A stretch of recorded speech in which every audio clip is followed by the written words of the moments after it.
It is an understatement to say that I am truly honored and humbled to be here tonight. When I arrived here in Irvington today for the first time in 8 years, and I saw the pictures of Leonard Read and Ludwig von Mises and Friedrich Hayek, I almost got back in the car and drove away thinking, how dare I stand in the shadows of these gentlemen to be here and talk to you tonight about this subject. But I am here, and I hope it will be useful to you, and I'm very grateful that you have taken the time to be here as well.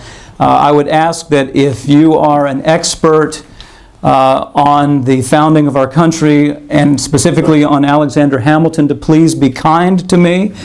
I am a lowly economist on the Austrian totem pole, and with an interest in those who have tried to better or make our country worse.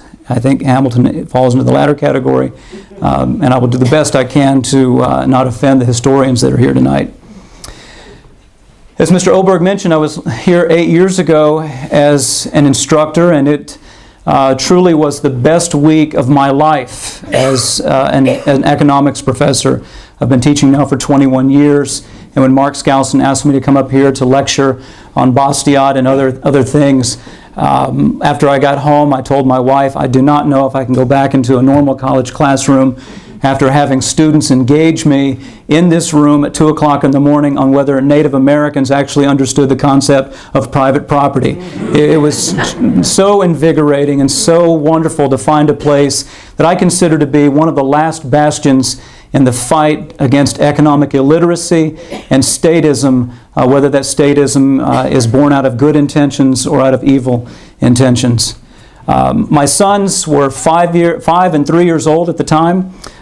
They did not come to my workshops for many reasons. They preferred running around chasing woodchucks and eating Joanne Skousen's carrot cake. But they are here tonight in the back with my lovely wife, Sarah. I should mention my lovely liberty-loving wife, Sarah.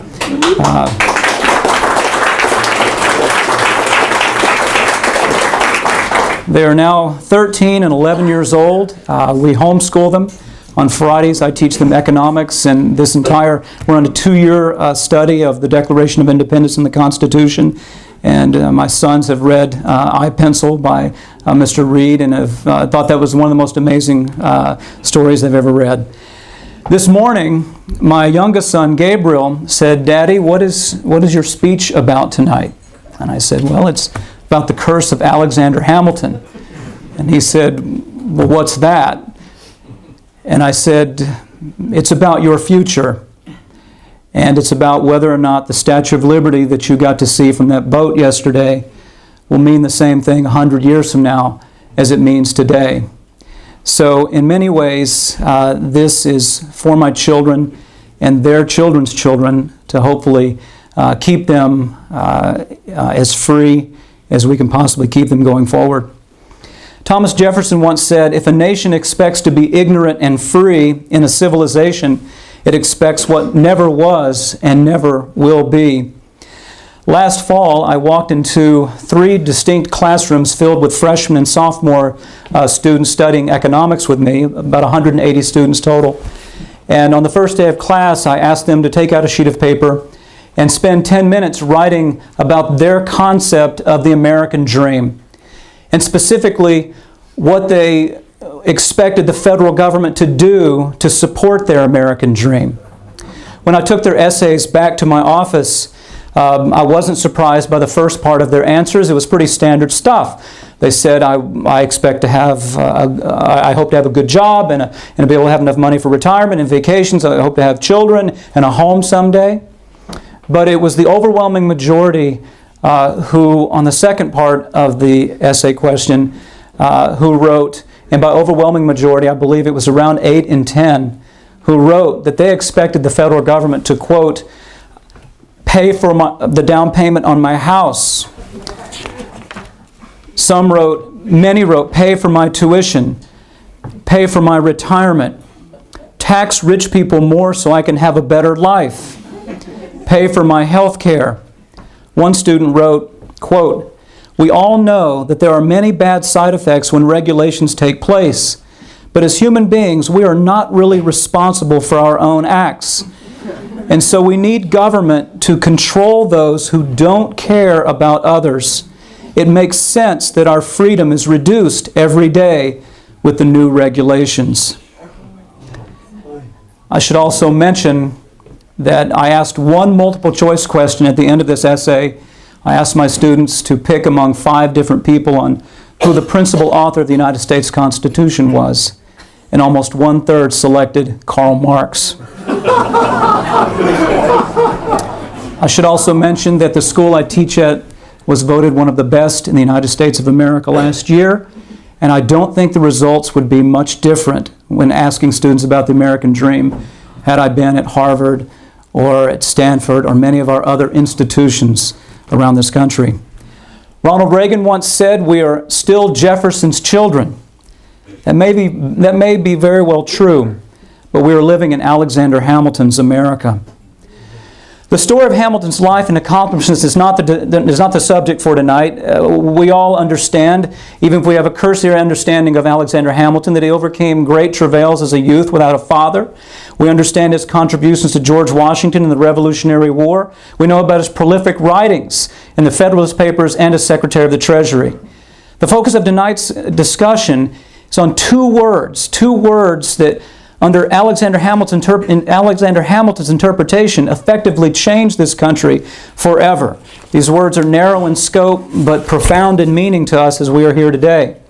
When the founders met in Philadelphia in 1787 to discuss the ratification of the United States Constitution, all of them except Alexander Hamilton, in crafting Article 1, Section 8, Clause 1 of the Constitution, agreed that the Congress should have the authority to lay and collect taxes, duties, imposts, and excises, to pay the debts, provide for the common defense, and the general welfare of the United States. The Founding Fathers realized the grave dangers associated with the ambiguity of this phrase, general welfare. Thus, they provided clarification in the enumerated clauses 2 through 18 that were to follow, and strong opinions concerning the meaning of the phrase general welfare. I'd like to point out a few of these. Thomas Jefferson: Congress has not unlimited powers to provide for the general welfare, but only those specifically enumerated. James Madison, in a letter to James Robertson: with respect to the words general welfare, I have always regarded them as qualified by the detail of powers connected with them. To take them in a literal and unlimited sense would be a metamorphosis of the Constitution into a character which there is a host of proofs was not contemplated by its creators. James Madison also once said, "The government of the United States is a definite government confined to specified objects. It is not like the state governments whose powers are more general. Charity is no part of the legislative duty of the government." And yet here today, actually a few days ago in the Wall Street Journal, Professor Alan Blinder, who is the former vice chairman of the Federal Reserve, said in his op-ed piece, "Life, Liberty, and the Pursuit of Insurance," Professor Blinder said, "Our country was founded on the idea that the rights to life, liberty, and the pursuit of happiness are inalienable. Access to affordable health care is surely essential to 2 of these 3 rights, maybe to all 3. So to this day, we have people who are intelligent enough to become vice chairman of the Federal Reserve Bank, a Federal Reserve Bank which, by the way, could only exist because of Alexander Hamilton, who believe that this pursuit of health care is a right to our existence. I suppose right around the corner is Charles Rangel saying we have a right to a home, which he also did once say, but did not give me my free house. Hamilton, who once complained that Jefferson had, quote, "an excessive concern for liberty in public men," disagreed with the other founders during the convention. He gave a 5-hour speech in the early stages of the Constitutional Convention in which he argued many things. One was for the executive elected for life, in effect a king. One was the effective abolishment of states' rights. And he also argued during the convention that the phrase general welfare should be interpreted very broadly. That the Constitution, the enumerated powers of the Constitution should not restrict future governments in their attempts to improve the lives of the common man. In fact, after this speech, it is important to note that none of his proposals were even discussed. We're going to get to a Supreme Court case from 1936 that is critical to everything we're doing here tonight. But I mentioned to my students in explaining the impact Alexander Hamilton ultimately had on their lives that after this speech, I asked them to imagine not one other man raising his hand and saying, "I agree with you," or "Mr. Chairman, I second what Mr. Hamilton has proposed." No one agreed with Alexander Hamilton that day at the end of the speech. And according to Senator John Taylor, he left in, quote, despair, returning to New York, rarely to return to Philadelphia. Of course, Alexander Hamilton did later support the ratification of the Constitution, even though he referred to it as a frail and worthless fabric. Perhaps Hamilton, whose contributions to the Federalist Papers are legendary, was an even greater genius than I think many scholars have given him credit for. You may have read the books by Joseph Ellis and Mr. Chernow, who have given us a deeper understanding of who Alexander Hamilton was. But one of the things that I believe that is missing from the biographies of Alexander Hamilton, the Founding Fathers, which I think Thomas D. Lorenzo picked up on to a certain degree in his book, Hamilton's Curse, is this. Alexander Hamilton in the Federalist Papers, in fact, I'd like to share something with you from a recent Wall Street Journal editorial written by, I'll make sure I get the names right, David Rivkin and Lee Casey. These gentlemen are lawyers who have joined the 26 other states in suing to stop Obamacare. These are two lawyers that have argued before the Supreme Court of the United States of America that Obamacare is unconstitutional. But here is where I think Alexander Hamilton is a genius, and that even these lawyers seem to miss something. Listen to what they say in their their April 23rd Wall Street Journal op-ed piece. In quote, "Indeed, Hamilton argued in the Federalist Papers, number 84, that adoption of a Bill of Rights would even be dangerous for the very reason that they would contain various exceptions to power which are not granted, and on this very account would afford a colorable pretext to claim more than were granted." Many of you here may know that out in the Federalist Papers, it appeared that much of what Hamilton wrote was in support of a limited government and warned the American people about a government that was given too much power. But before the ink on the parchment was dry, Alexander Hamilton undertook a completely different course to undermine everything that limited government was supposed to stand for, as we'll talk about in the Necessary and Proper Clause, the Commerce Clause, and the General Welfare Clause.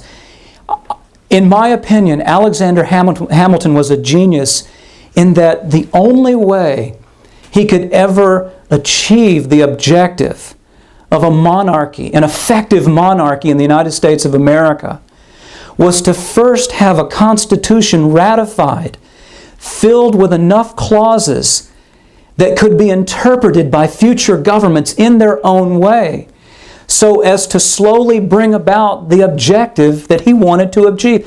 He could not, the 5-hour speech failed to establish anything that he wanted done at the Constitutional Convention. So why not support the Constitution? Why not support the way it's written?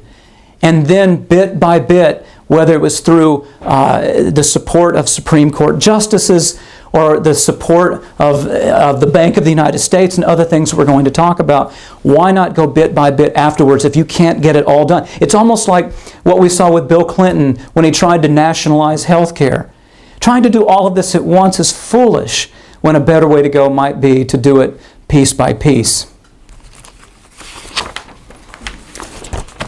"We must have a government of more power," said Alexander Hamilton to George Washington. Towards that end, as Secretary of the Treasury, he envisioned, quote, a living constitution where the federal government could ignore the sovereignty of the states in order to promote, quote, the public good. Hamilton shared in the philosophy of Jacques Rousseau. Jacques Rousseau believed that there existed a general will among the masses. And arrogantly, Rousseau and Hamilton believed that even if the common man did not understand what the general will was, the ruling elite did know what the general will was. And it was up to the ruling elite to help us articulate the general will to achieve the objectives that we could not articulate. If you read Alexander Hamilton's writings, hundreds of times he uses the phrases the public good, the public interest, the public happiness, the welfare of the community, and more. In seeking to create an expansive mercantilist political economy, Hamilton famously campaigned for a national bank, subsidies for businesses, protective tariffs for infant industries, and more, arguing that they were indeed constitutional because, according to Hamilton, and I'm quoting, there are implied as well as express powers in the Constitution, and that the former are as effectually delegated as the latter. This was an amazing interpretation of the Constitution, to argue in essence that whatever the Constitution did not have in it, it was implied that the government could implement those policies and those laws. Why have a Constitution if we're going to have a Constitution that is living and is one of implied powers? It's like having the rules of poker be implied in living. Every now and then, if I'm losing, a pair of deuces can beat a full house. In 1791, in his report on manufactures, Hamilton advocated having the federal government grant pecuniary bounties, corporate welfare as we know it today. Hamilton argued in defending these bounties, the power to raise money is plenary and indefinite in the Constitution. The terms general welfare were doubtless intended to signify more than what was expressed. We go on. Hamilton argued if the Constitution did not allow for, or if the government did not allow for these pecuniary bounties, quote, numerous exigencies incident to the affairs of a nation would have been left otherwise without a provision. Think about the number of times over the last several years we've heard presidents and we've heard senators, members of the House of Representatives talk about, in essence, numerous exigencies that need to be funded by our taxes. That our country is going to be so far worse off if we do not deal with these exigencies that have been identified for the common man by the ruling elite. The list is endless. We could be here until your English professor shows up talking about the number of cases in which the government has injected its interpretation of what money should be spent on rather than what the rule book says the government and what the enumerated clauses say the government can spend money on. Hamilton argued that the Commerce Clause, which is the central focus, as we all know, of the upcoming Obamacare ruling, was an all-inclusive term meant for all commercial activities in a society. And therefore the government had the right to regulate and control all commerce. He also stated in defense of the National Bank that Article 1, Section 8, Clause 18, the necessary and proper clause, that the word necessary, quote, is a matter of opinion. I believe there was a dictionary then as there is now, and the word necessary is not, there's not some ecumenical definition for necessary that allows the 110 people in this room to come up with their own definition and then go off and do what is necessary for their fellow man. The word necessary means just what the definition implies and is not a matter of opinion. To Hamilton it was. He also argued that the powers enumerated in the Constitution ought to be carried out on principles of liberal construction. For the people in this room that believe in the Lockean principle of liberty, that we have the God-given right to life, liberty, and the protection of private property, Everything Hamilton stands for was indeed what Madison warned about. My students say to me sometimes, this past semester when we spent 2 weeks on the economics of healthcare, some of my brave students will raise their hand and say, "You're trying to show us that nowhere in the Constitution did the Congress say anything about providing for health care. Professor Chambless, how could they possibly have known what health care was going to be like in 2012? I've had Republican students say over the last several years, how could they have envisioned global terrorism?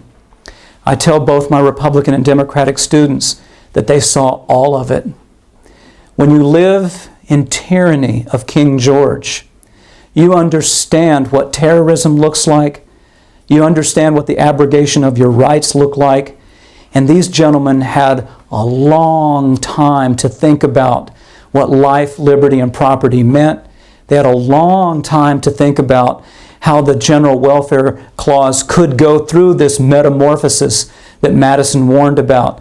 And they were very clear in their warnings to all of us what would happen if the government ceased being one of limited powers and became one of unlimited powers. They were very clear about this. So I tell my students, if you believe that James Madison could not envision the healthcare crisis, I share this with him. In 1794, first I ask my students if they know what the oath of office for the President of the United States of America looks like. Some do, and they raise their hand and say, well, the President is sworn to defend the Constitution of the United States. And I ask them, do you expect the President to honor his or someday her oath? Do you want them to do this? And all of them say, yes, of course. If they swear to defend the Constitution, this is what I expect. And then I ask them this question: what would happen if today Cuban refugees came pouring into the United States of America, fleeing the last vestiges of communism in Cuba?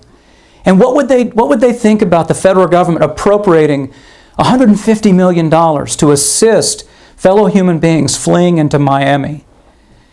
And many of them wonder, well, what does this have to do with the oath of office of the President of the United States? And I share with them this. In 1794, there were refugees fleeing insurrection from San Domingo into Baltimore and Philadelphia. And Congress appropriated $15,000 to relieve their suffering. And James Madison stood on the floor of the House to object, saying, quote, "I cannot undertake to lay my finger on that article of the Constitution which granted a right to Congress of expending on objects of benevolence the money of their constituents." Then I ask them again, do you want the President of the United States of America to honor his oath to defend the Constitution? If you do, and if you now understand who the principal author of the United States Constitution is, and the principal author is telling you there is no room for charity by government because every government giving begins with government taking. It is impossible for government to engage in charity because it begins with an act of theft. It begins with force. I asked them, what would you do if you were on a jury and I was standing before the judge charged with robbing people in Orlando just outside of Disney World, and they found me standing outside of a drugstore buying the prescription drugs for poor people who couldn't afford them in Orlando? What would you do if you heard me tell the judge, Your Honor, I understand that I robbed people and took their money to provide, but I'm a benevolent thief. I just wanted to help those people who aren't yet covered by Obamacare afford their prescription drugs. And they all agree, if they were on the jury, they might conclude that I were insane, but they would still find me guilty of theft even if my objectives were honorable.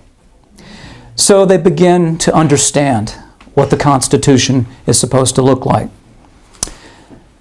Hamilton could not have achieved his vision of a living document of an imperial America without considerable assistance. I know I'm standing in front of a wonderful quote by George Washington. But the truth is the truth. And there are places in which even George Washington contributed to what Hamilton has done. It was George Washington, spurred on by Alexander Hamilton's desire as Secretary of the Treasury to have higher tax revenues to pay for an expanding government. You may recall Hamilton's Treasury Department at one point had 39 employees, and Jefferson's State Department had 5. So it was Hamilton that encouraged George Washington to take the 13,000 troops to Pennsylvania to put down the Whiskey Rebellion. And these gentlemen, many of whom had fought during the American Revolution, were dragged through the snow in shackles. George Washington quickly grew tired of this endeavor and left Hamilton in charge to interrogate them. And Hamilton actually recommended hanging American citizens for protesting the same form of unrepresentative taxation that we had protested when King George was ruling over our lives. It took members of Congress who were willing to go along with Hamilton's desire to have the federal government assume the war debt that the states had incurred. War debts that very cleverly, you might argue, were recovered by people, including Hamilton's own father-in-law, at full face value. Once word got out among the insiders that knew Hamilton and knew people that worked with Hamilton, that the IOUs that were paid veterans of the Revolutionary War were going to be paid at full face value, people scurried the countryside paying as little as 15 cents on the dollar for these war bonds. Hamilton argued that the people who had fought in the war and sold these bonds had merely given up on America, and that they had no property right to what they had sold to speculators. On that point, he and I may agree. But the idea that the federal government was now going to assume the war debts that the states had incurred was also the beginning of the end of state sovereignty, eventually ending permanently with the 17th Amendment. It was Congress that went along with Hamilton's view that there should be a national property tax. Early in our country's history, about 90% of all the revenue we took in was from tariffs. So we needed more revenue, according to Hamilton, in order to pay the rich bondholders that held these war bonds and expected their principal and interest. So a national property tax. The Founding Fathers, nowhere in Article 1, Section 8, Clause 1 does it mention direct taxation. Sometimes my student asks, if the founders never intended for there to be a national property tax or an income tax, why didn't they say it in Article 1, Section 8, Clause 1? And I tell them they did say it by the fact they didn't have to say it. Because the moment they said that we have a right to our private property, look at Jefferson's first inaugural address. The sum of good government is that it does not take from the mouths the bread which we have earned. So they did not have to say no income tax, no property tax, because it was understood we had a right to property and income was property. Yet under Hamilton, we had a national property tax that led to the Fry's Rebellion. Hamilton actually argued in defense of higher taxation. He said that higher taxes would be, quote, a valuable spur to them, referring to the working class, and that Americans had become, quote, too indolent. Reflecting on these words, that higher taxation would be a spur to us, and that it would become too indolent. That is amazing in its elitism. It was Congress that allowed Hamilton's view of the merits of a national debt. Hamilton said that if managed wisely and if it was not too large, a national debt could be a national blessing. And so we ended up having the Federalist Party in power, increasing the national debt to $80 million, and we saw interest on that debt consuming 40% of the budget very early in America's history. It was Washington that signed the 1791 legislation that created Hamilton's first Bank of the United States that led to a huge expansion in the money supply. This is what national banks do, as we are learning today. And an increase in the rate of inflation of 72% between 1791 and 1796.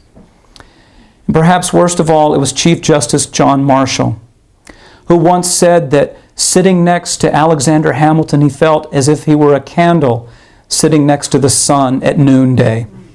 That's admiration, I would say.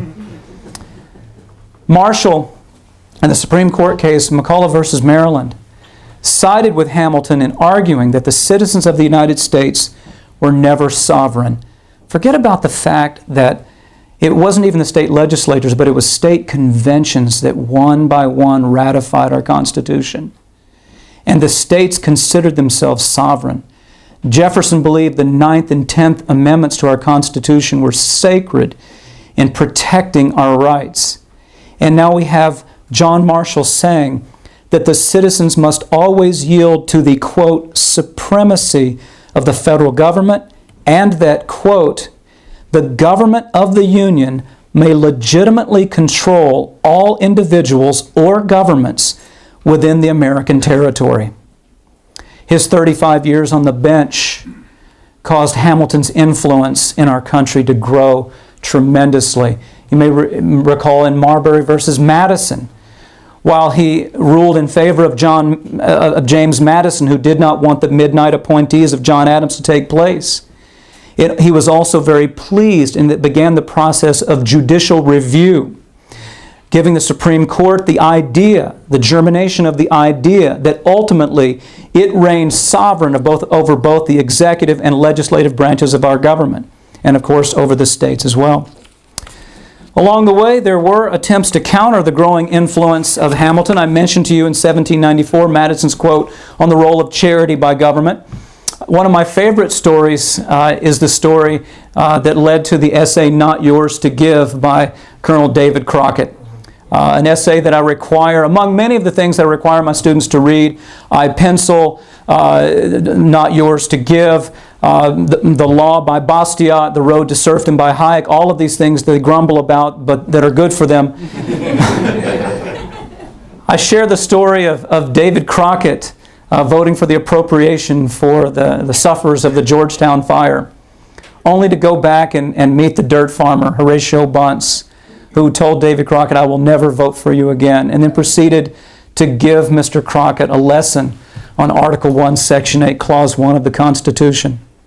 And David Crockett went back to Congress, and when Congress appropriated money to relieve the suffering of the wife of a deceased naval officer, he said that Congress had no right to appropriate $1 of the people's money for this, and that he was the poorest member in the House, and he would donate his own money. But he could not further the suffering of the taxpayers in order to relieve the suffering of this woman. Thomas Jefferson, of course, paired the tax burden of the American people and the profligacy of the federal government in many respects with respect to government spending while in office. Andrew Jackson, although as someone who is 1/16th Cherokee Indian, Andrew Jackson, and a native of Oklahoma, Andrew Jackson is not very much loved in the state of Oklahoma for his role in the Trail of Tears and his role in ignoring John Marshall's court in one area where I think they got it right on the private property rights of American Indians.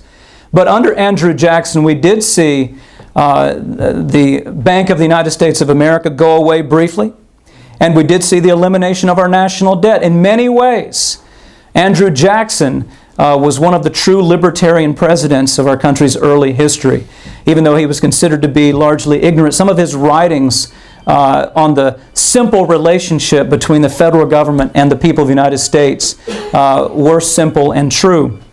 Grover Cleveland, also one of my heroes, vetoed hundreds of spending bills, consistently arguing that he couldn't find any room in the Constitution to support these spending initiatives. And then all these years later, it took George Bush 5 years, his entire first term plus another year, to find anything that Congress wanted to spend money on that wasn't covered in the United States Constitution. The southern states, it is worth mentioning, when they crafted their Constitution before the Civil War, left the phrase general welfare completely out of a document that mirrored in many ways the rest of the Constitution of the United States of America. Flashing forward to 1913, this was a watershed year in our country's history in cementing Alexander Hamilton as the ruler of us all, in effect. The creation of the Federal Reserve Bank, its 100th, I don't know what the celebration will be next year. They'll probably print more money to pay for the celebration. Maybe pass out free $20 bills. The Federal Reserve Bank, following the first and second Bank of the United States and the National Currency Act passed by Abraham Lincoln, the Federal Reserve Bank was the last straw in creating Hamilton's vision of a lender of last resort to pick and choose the winners and losers of life and to be, I suppose, a legal counterfeiter. The 16th Amendment, when I ask my students to look at their paycheck, I ask them to take a look at the phrase gross pay and then net pay. And I ask them to contemplate what's going on in between. I say to them, under the right to contract, didn't your employer say he would give you $12 an hour to park cars? Why are you getting $8? What's going on in the middle here? He didn't say 8, he said 12. And I try to convince them that everything in between gross and net is simply a confiscation of private property. It's not to stop thinking of it as an income tax, to stop thinking of the IRS as the Internal Revenue Service. There's nothing internal about it. It's all external. It's not revenue, because the revenue implies they've served us in some way first. And it's certainly not a service. So maybe the external private property confiscation organization would be better, but not the Internal Revenue Service. So when I talk to them about how the difference in gross and net is a taking of their private property, and I show them that the founders did not intend this, again, Mr. Chambless, how did this happen? I said, well, let's read the 16th Amendment together. And then some of them will ask, how could our great-grandparents have been so stupid? How could they? I say, well, think of it. It says the Congress shall have the authority to lay and collect taxes from whatever source derived, but Congress promised the American people that it was only going to be part of the progressive movement. There was only going to be a tax on the rich. And when they look at the 1914 income tax code, the top tax rate is only 7%. I could probably identify parts of my body that I'd be willing to give up to only pay 7% income tax. So it was only 7%, and it was only on the rich.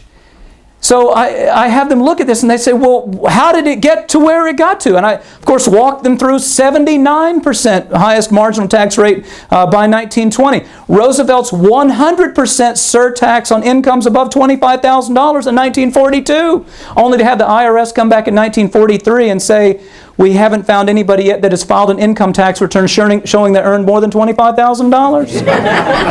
I read to them Reagan's quote about when he was in the 94% tax bracket. I show them on YouTube John F. Kennedy's speech in trying to get the income tax from 91 to 70%. And then Reagan's attempts to get it from 70 to 50 and then 50 eventually to 28. So they ask, well, how? And I said, but notice in the 16th Amendment, tell me where you see the words rich and small. Had Congress passed an amendment that said the Congress shall have the authority to lay and collect taxes on income not to exceed 7% of a citizen's income and not to exceed, adjusted for inflation, $5 million. Well, maybe I could tolerate Mark Zuckerberg and Bill Gates paying 7%. But the American people allowed this to take place, and we live. What is the income tax if not the permanent rebirth of Hamilton's national property tax? And finally, we have the 17th Amendment. In Federalist number 45, James Madison asserted, quote, the Senate will be elected by the state legislatures. It will owe its existence, more or less, to the favor of the state governments, and must consequently feel a dependence. Of course, the 17th Amendment ended this. It ended state sovereignty, another one of Hamilton's visions for America, because it turned over the election of senators to the system we now have in place. And now, what do we have? We have the former Senator Robert Byrd. who, when he was chairman of the Senate Appropriations Committee, one year, out of all of the money set aside for highway refurbishment, 50% of it went to West Virginia, and the other 49 states combined got the rest of the money. We have Ted Stevens' Bridge to Nowhere in Alaska, rainforest museums in Iowa. And again, the list could go on and on. I could name many of the people who ran for the presidency on the Republican side of the equation, who have been able to invent these exigencies that are necessary. Rick Santorum's earmarks. Newt Gingrich, who once called Alexander Hamilton one of his heroes. Although Newt Gingrich, I once also saw speak very highly of Reagan and Hayek and others who understood the case. So we now have the Fed, the income tax, and the 17th Amendment. And then we turn the page to the New Deal. Burton Folsom, if you haven't read it yet, has written a wonderful book, New Deal or Raw Deal. Fantastic book. Fantastic storyteller Burton is. So we have, the people in this room understand what took place with the election of Franklin Roosevelt. In Friedrich Hayek's book, The Road to Serfdom, in the chapter, Why the Worst Get on Top, there are 2 pages where he clearly explains how in order to get, Friedrich Hayek argues that the more educated and enlightened the people become, the more differentiated our ideas become. And in order for a politician who has tyrannical designs through good intentions or through real tyranny, in order for a politician to gain power, he must descend to the lowest common denominator where the people are most alike. And he must get them to rally around simple creeds like, yes, we can. I asked my students in the fall of 2008, yes, we can what? Please tell me, what exactly is it that you want Mr. Obama to do? Hope and change. Since economics is rooted in calculus, there are first and second order derivatives associated with change. We can have change for the worse at an increasing rate. There is that inflection point called November of 2008, where you could argue the second derivative of change took us from libertarians like many of us in this room who were very frustrated with the compassionate conservative George Bush to not even believing that Mr. Obama could pass Mr. Bush in misplaced compassion. So under Roosevelt, what we had, of course, was a crisis that appealed to what politicians love, which is crisis. We had the roaring 20s where people thought capitalism was great. Look what they did with alcohol. They thought capitalism was great. We can still drink. We can have all these things. We can dance. We build Yankee Stadium. And all of a sudden, capitalism that was so great was so terrible. And the American people came to believe that it was Wall Street and the banks that had ruined their lives. And Franklin Roosevelt, who had called wealthy businessmen the malefactors of great wealth and economic royalists, capitalized on this shock that the American people were going through when he began his completely unconstitutional New Deal programs. At first, the Supreme Court seemed to be in agreement with the Founding Fathers that Roosevelt had overstepped its bounds.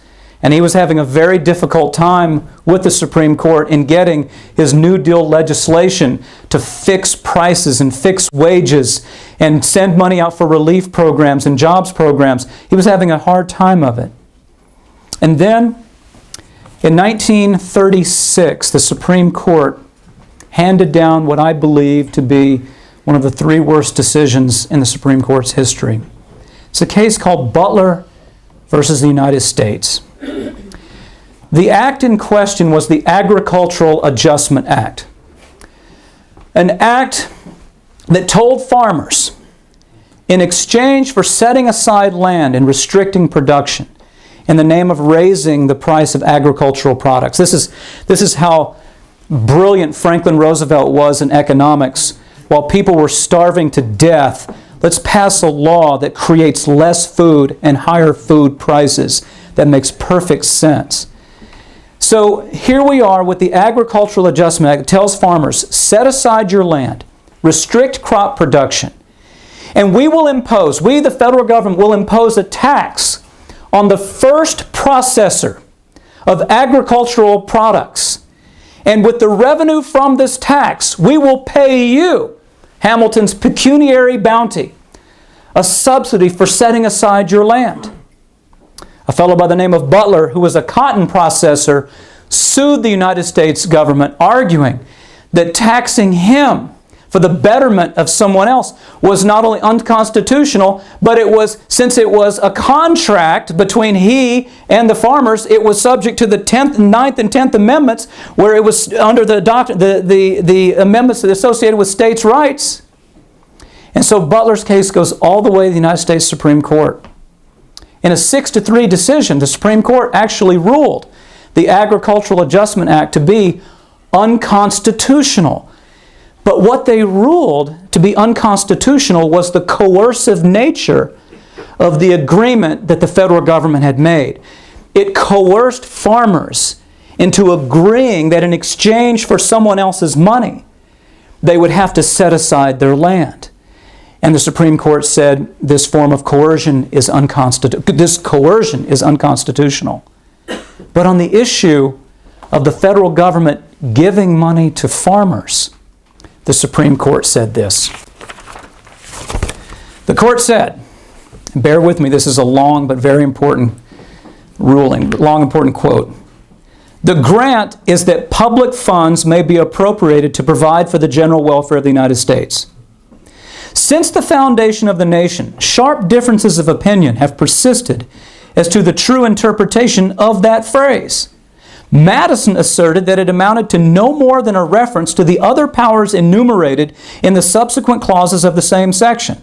That, as the United States is a government of limited and enumerated powers, the grant of power to tax and spend for the general welfare must be confined to the enumerated legislative fields committed to the Congress.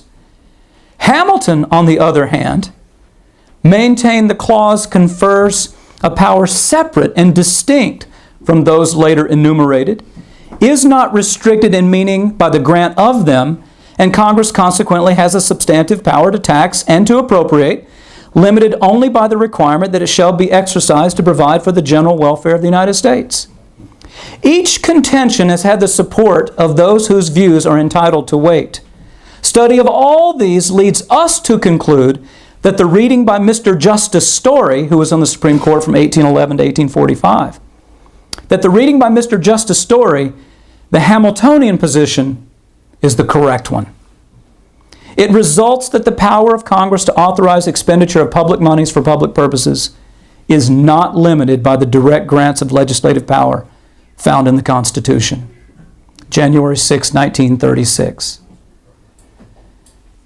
This was the beginning, in my opinion, of what I hope is not an end. Our country used to get by with $10 to $20 a year in our taxes, and now it's well over $10,000 per man, woman, and child in taxes. And every chart you look at on what happened to government spending, starting in 1936, government spending shot through the roof, and in fact, from 1937 until 1995, not one law passed by Congress and the President was ruled unconstitutional by the United States Supreme Court. Not one. Now, my students ask, why all of a sudden? The Founding Fathers go to the one guy who gives a 5-hour speech that no one else agreed with. And all these years later, after having already ruled some New Deal legislation as a violation of the Constitution, now all of a sudden, they dig deep into the archives and side with the one man who nobody agreed with as the sole authority on the General Welfare Clause of the United States of America. Well, we know the discussions that were taking place in the mid-1930s by Roosevelt, who was growing tired and weary of the Supreme Court, The discussions to add, for every justice over the age of 70 and a half, one more justice. I think men who are self-interested are going to make decisions like this when the threat of their power is going away. To go from 9 justices to 15 would have been scary for the existing 9. And I can only imagine what the other 6 justices' view during the interview with Franklin Roosevelt would have been on who was right, Hamilton or Jefferson, when it came to the General Welfare Clause of the United States of America. Of course, it wasn't until 1937 that it became public and clear that the Supreme Court packing was on Roosevelt's mind. But this is 1936, and one can't help but wonder, with the discussions bannering about and the rumors taking place, that this was being considered. We know what happened in the minimum wage case the very next year in 1937, when one of the conservative justices switched his vote to support the right of the federal government to interfere with private contracts. And again, from 1937 to 1995, not one case overruled by the Supreme Court. Today, our national debt, including the unfunded liability of social programs going forward, is closing in on $100 trillion. Last year, the Wall Street Journal reported that over 44% of the American people are now receiving some form of taxpayer assistance on a monthly basis. The figure was 29% in 1983. Over 50% of the American people no longer pay income taxes. I ask my students, what happens to a country when one day 51 out of 100 people are not paying taxes and 51 out of 100 are receiving their fellow man's money rather than productively contributing to their fellow man? How would any politician get elected in a country advocating income tax reform or curbs to entitlement spending if someday we cross that tipping point and we end up with the majority of Americans not paying and receiving their fellow man's private property? I hope in large part that our current post-Great Recession recovery, of which there has been little thanks to John Maynard Keynes, I hope that is a reason for the blip we have seen in the number of people not paying taxes and the number of people receiving public assistance. I would hate to think that this is a permanent trend taking place for America. Corporate welfare and crony capitalism is rampant. Both Republicans and Walter Williams once said there is not a dime's bit of difference between Republicans and Democrats when it comes to spending your money. Hamilton once said on the subject of pecuniary bounties to businesses, quote, I love this one, "In matters of industry, human enterprise ought doubtless to be left free in the main, not fettered by too much regulation. But practical politicians know that it may be beneficially stimulated by prudent aids and encouragements on the part of the government." I haven't met many practical politicians who can prudently aid. Hayek and Mises gave us this enormous gift. Adam Smith gave us this enormous gift of understanding the power of spontaneous order in the invisible hand. That men and women left alone to pursue their own self-interest end up creating, through sheer chaos, the order that provides everything in our lives. I point to my students and say, look at what you're wearing. Look at the phones that I've made you put away so you won't lose 30 points on your first test. Look at all of the things that you have in your life, and tell me, please, what government agency did they come from? I asked them to contemplate what it would look like if the Department of Motor Vehicles decided to operate, if Target or Walmart decided to operate like the Department of Motor Vehicles. To contemplate going into a department store when they say, here's a number. And it says number 411. And you say, what is this? Well, this is when you could start shopping. And you look up and see it says, now serving number 2. This is what it looks like when that organization that does not have to respond to the pressure of us saying, we will not come to you unless you serve us well, the pressure to hold their feet to the fire to serve us well, without motivation and consequences. They're even prudent politicians.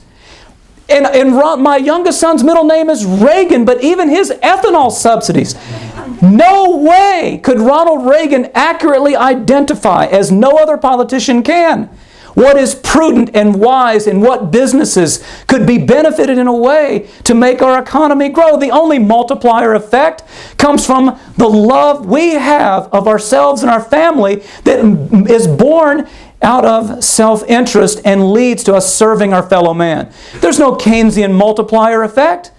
There is no crony capitalism or public subsidies that will ever achieve what they hope to achieve. Under Presidents Bush and Obama, government spending has increased at a faster rate than at any time, including FDR's years. I encourage you to go to YouTube and watch George Bush's speech to the Department of Housing and Urban Development. Just type in Bush housing speech. It was in 2002, in which he explains the American Dream Fund. That houses were too expensive and not enough people could afford a down payment. That the rule, he said, there's too many words in the applications, literally too many words in the applications before we and a bank reach an agreement. And therefore he tells the American people, we're going to use taxpayer dollars to pay for the down payment on poor people's homes. And where are those poor people now except facing foreclosure as a result of programs created by politicians who benevolently steal from taxpayers? Both candidates for president today have a record of forcing people in the name of the public good to buy something they don't want to buy. We've seen in ancient times how Rome came into ruin. In modern times, we see Greece and Spain and other European nations slipping towards the Roman outcome.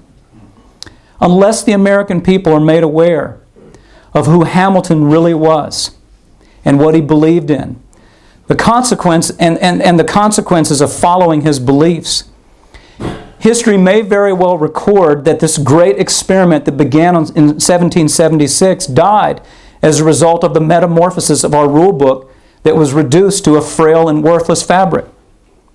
But in closing, I think there are signs of hope. First, it takes about 3 weeks in my college classes to convert students who come in believing someone owes them something to understanding. Only 3 weeks. When you when you show them what their taxes are going to look like when they are 40 to pay for that distorted view of the American dream, all of a sudden they seem to think, I don't want to pay for their American dream 20 years from now, so maybe I better study and work and concentrate and not live in Barney land where purple dinosaurs tell you that we're all about sharing and caring and that you don't have to earn anything. My children were not allowed to watch that Purple Socialist when they were young. All of us have seen the incredible support by America's young people for Congressman Ron Paul. That's an amazing thing. Young people who haven't fully sorted out everything they believe somehow instinctively seem to understand this is better. The homeschool movement, of which I've already mentioned, my wife and I are part, we now have only over 2 million kids in America. 2 million kids whose parents have rejected government education and everything the government does in the name of statism in these classes for 13 years.